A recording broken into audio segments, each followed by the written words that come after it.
नमस्कार। डीएड द्वितीय वर्ष विषय हमारा हिंदी भाषा शिक्षा और प्रवीणता।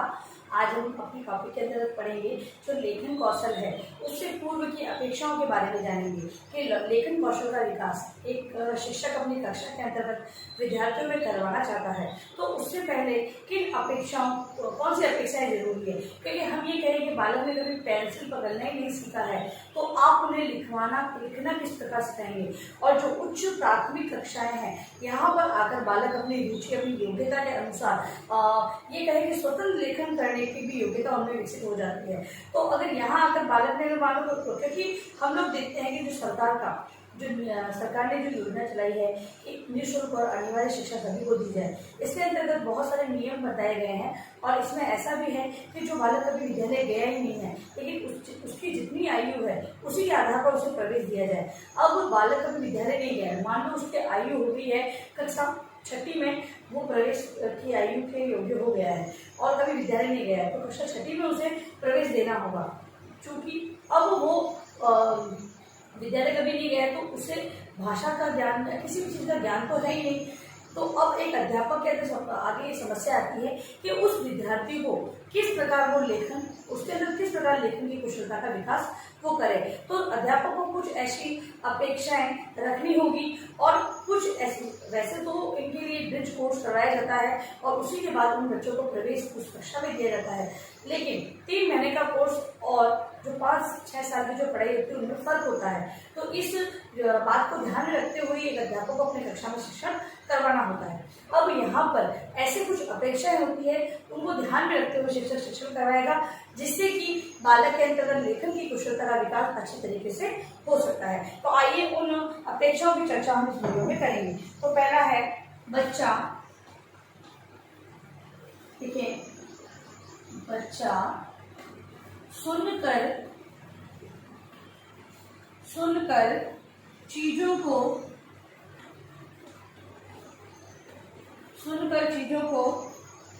समझ सकने की योग्यता प्राप्त कर चुका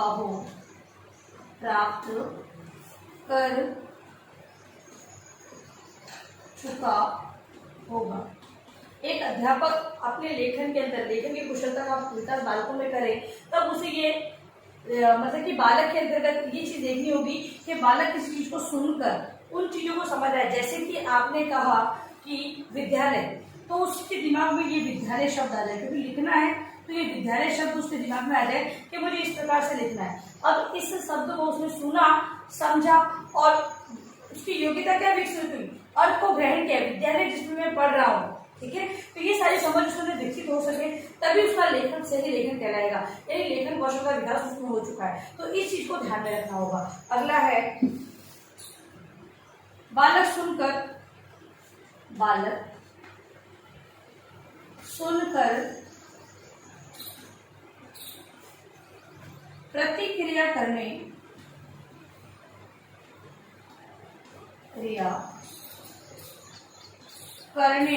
का प्रयास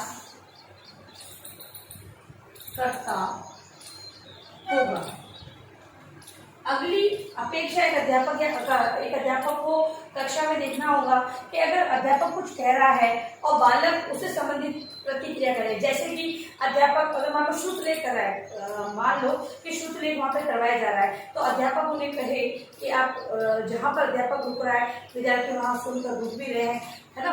उसके अलावा भी ऐसा हो सकता है कि कक्षा में कोई भी कार्य अध्यापक इस लेखन से संबंधित किसी भी कार्य को वो करवा रहा है तो विद्यार्थी से ध्यानपूर्वक सुने तथा उससे संबंधित प्रतिक्रिया करे।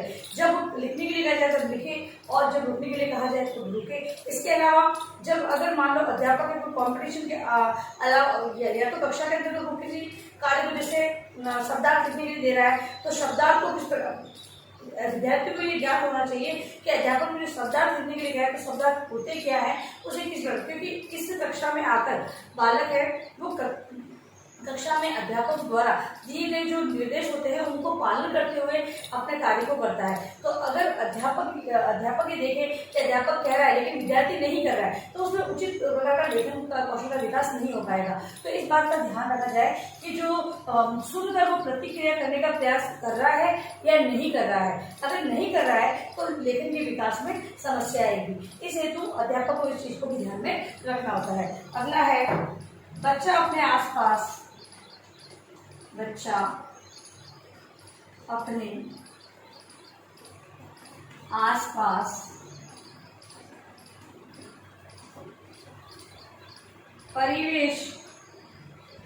आसपास के परिवेश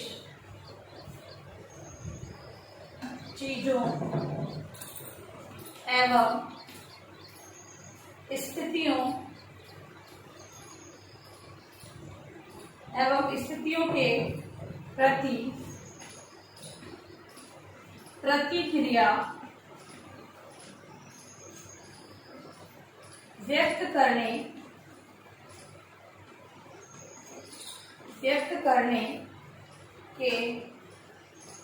करने को उत्सुक होता है तथा ऐसा करता भी होगा। मतलब कि अगली चीज अध्यापक को जांच करनी है कि आसपास के परिवेश, मान लो विद्यार्थियों को कहा जाए कि कोई भी अगर अध्यापक है तो किसी घटनाक्रम के बारे में विद्यार्थियों से पूछे और कहे कि उसका वर्णन करो, तो बालक सभी स्थितियों में ये उनके अंदर ये भावना हो, बालक के अंदर ये ज्ञान विकसित हो कि ऐसा नहीं कि कुछ एक बालक हाथ ऊपर करे और कहे कि हाँ हम इस घटनाक्रम को अपने अनुसार उसको वर्णित कर सकते हैं। तो अगर अध्यापक के पास अगर कुछ एक बालकों का ही अगर कुछ एक बालक ही बोलेंगे तो कक्षा में उसका शिक्षण प्रभावी नहीं रहेगा, क्योंकि अध्यापक को सभी बालकों को साथ में लेके चलना है। तो अध्यापक आसपास के परिवेश से संबंधित चीजों का वर्णन बोले, वहाँ की स्थितियों के बारे में अगर कोई जानकारी प्राप्त करना चाहता है तो सभी बालकों के पास उसकी जानकारी हुई हो और बालक ऐसा प्रस्तुत कर सके और हमेशा उत्सुक रहे उस जानकारी को बताने में, ऐसा होना चाहिए, तभी उसके लेखन कौशल का विकास हो सकता है। क्योंकि सर्वप्रथम हम बालकों के अंदर मौखिक अभिव्यक्ति का विकास करते हैं, तत्पश्चात ही उनमें लिखित अभिव्यक्ति का विकास करने का हम आगे जो ये सोपान है वो लिखित अभिव्यक्ति का होता है। ठीक है, तो इसीलिए एक अध्यापक है जब बालक सुनकर मौखिक रूप में परिवेश के बारे में, चीजों के बारे में, स्थितियों के बारे में जानकारी प्रदान करते हैं, तभी वो बालक ही आगे जाकर उन स्थितियों का वर्णन करने में सक्षम रहते हैं। तो छोटी कक्षाओं में इनका वर्णन मौखिक रूप से सिखाया जाता है तथा बड़ी कक्षाओं में स्वतंत्र रूप से इनका वर्णन करने के लिए दिया जाता है। तो अध्यापक ये जांच करे कि बालक उत्सुक है या नहीं है, और वो अगर उत्सुक है तो वो उसके बारे में बता पा रहा है या नहीं बता पा रहा है, ऐसी अपेक्षा रखनी चाहिए। अगला है बच्चा कक्षा में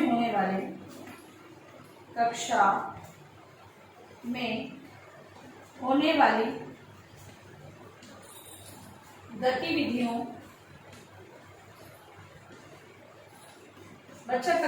गतिविधियों के प्रति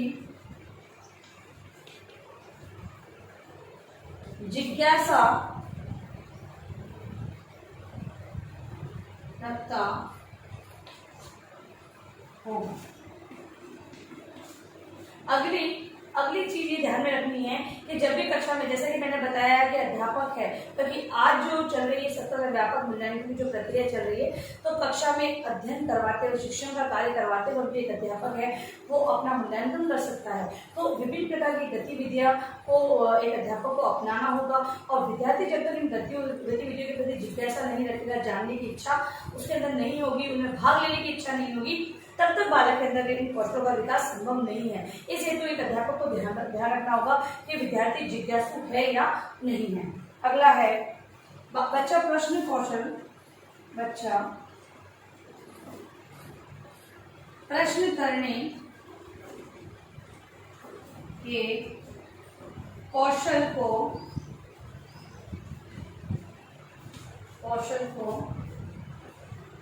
प्राप्त करने का प्रयास करता होगा। अगला बालकों के अंतर्गत प्रश्न, मतलब कि ये हम कहते हैं कि छोटी छोटी वार्ताएं, अध्यापक एक छोटी वार्ताएं आयोजित करता है, या फिर आपस में बच्चों से सामूहिक रूप से या अकेले अकेले, मतलब ऐसे ये कहें कि आपस में आप लोग चर्चा कीजिए, ठीक है। तो एक अध्यापक है विभिन्न प्रकार की स्थितियों उनके समक्ष प्रस्तुत करता है, जिससे कि बालकों के अंतर्गत बोलने की क्षमता, मतलब कि बेझिझक बोलकर वो व्यक्त करने की क्षमता का विकास होता है। तत्पश्चात ये ध्यान में रखा जाता है कि अध्यापक जब प्रश्न करे तो विद्यार्थी उस प्रश्न को उत्तर दे रहा है या नहीं दे रहा है, या फिर संबंधित विषय वस्तु जो अध्यापक द्वारा पढ़ाई गई है उसके बारे में वो प्रश्न करता है या नहीं करता है। ऐसी जानकारी प्राप्त करना भी बहुत ही आवश्यक है। अगला है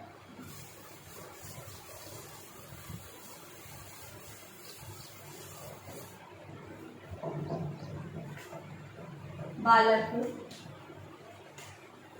पठित सामग्री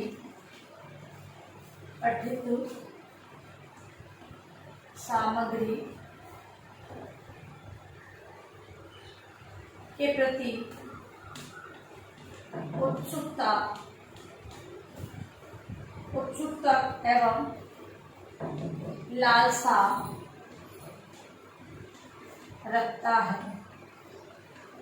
जो पढ़ाई गई विषय वस्तु है उसके प्रति भी विद्यार्थी उत्सुक होना चाहिए, क्योंकि अध्यापक द्वारा जो पढ़ाया गया है अगर विद्यार्थी उसमें रुचि नहीं रखेंगे तो दिखती बात है आप उसमें उनका वो उस विषय वस्तु के बारे में अपने विचार दे ही नहीं सकते।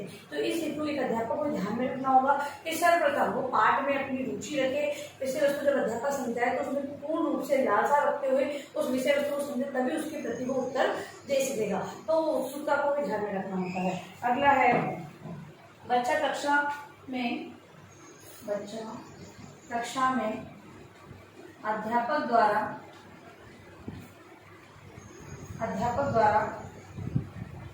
दिखाई गई गतिविधियों में भाग ले। अगली बात पर ये ध्यान रखना होगा कि विद्यार्थी है जो शिक्षक द्वारा जो बताई गई गतिविधियां हैं उनमें मतलब अनिवार्य रूप से भाग ले। हो सकता है कभी भी बालकों की रुचि नहीं होती है तो अध्यापक भी विभिन्न प्रकार की जो गतिविधियां हैं वो ऐसे आयोजित करे जिसमें कि सभी बालक अपने अपने भाग ले। हमने कहा था कि सभी बालक हर प्रकार की जो प्रेजेंटेशन है वो अच्छा नहीं करते हैं। किसी बालक की जैसे कि किसी कविता लेखन में रुचि होगी, किसी की कहानी लेखन में रुचि होगी, कोई नाटक बहुत अच्छी प्रकार से प्रस्तुत कर सकता है। तो इस प्रकार से एक अध्यापक है वो विभिन्न प्रकार की गतिविधियां वहाँ आयोजित करे और विद्यार्थी भी अध्यापक द्वारा जो गतिविधियां बताई गई उसमें भाग ले सके। अगला है लिखे हुए के प्रति रुचि, मतलब कि जो लिखित सामग्री विद्यार्थियों के समक्ष है उसमें विद्यार्थियों की रुचि है या नहीं है, इस बात को भी अध्यापक को ध्यान में रखना बहुत ही आवश्यक होता है। और लास्ट है उसकी उंगलियों का सही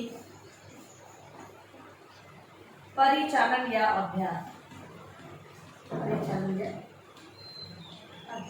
हम देखते हैं कि कुछ बालक है वो मतलब कि किसी को लिखने में रुचि नहीं होती है, वो क्या करते हैं बालक अपने हिसाब से मतलब कि उनको मजबूरी के अंदर वो लिख लेते हैं, लेकिन उनकी उसमें रुचि रहती है। अध्यापक को ये भी ध्यान रखना है कि बालक के लेखन के जो लिखित कार्य जो कर रहा है उसमें सुधार अपेक्षित है। तो अध्यापक बार बार उन्हें बताया कि किस प्रकार से घुमावदार जो अक्षर है उनको किस प्रकार लिखना है, मात्राओं को किस प्रकार आपको लगाना है, और जो शिरोरेखा होती है उनका भी ज्ञान हमें देना है। तो हमने जो प्रारंभिक अवस्थाएं जो हमारी जो हमने जो हिंदी शिक्षण जो आपने दूसरी कक्षा में पढ़ा था उसके अंदर हम लोगों ने स्टेप बाय स्टेप देखा था कि बालकों को किस प्रकार घुमावदार अक्षर बनाने सिखाए जाते हैं, आड़ी तिरछी रेखाएं बनाई जानी सिखाई जाती है। तो इन रेखाओं के माध्यम से एक अध्यापक बालकों के अंतर्गत परिचालन या अभ्यास विकसित करे जिससे कि बालक है उनके लेखन में सुधार हो और वो सुंदर सुंदर लेख लिख सकें। तो इस प्रकार से इन अपेक्षाओं को ध्यान में रखकर लेखन सिखाने से पूर्व एक अध्यापक इन चीजों को ध्यान में रखे,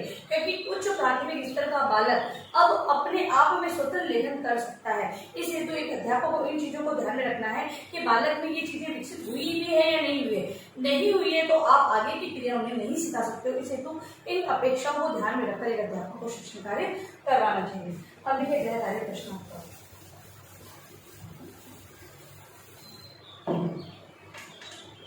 गृह कार्य प्रश्न है आपका लेखन कौशल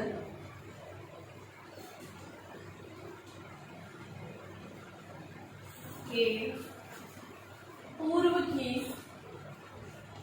अपेक्षाओं का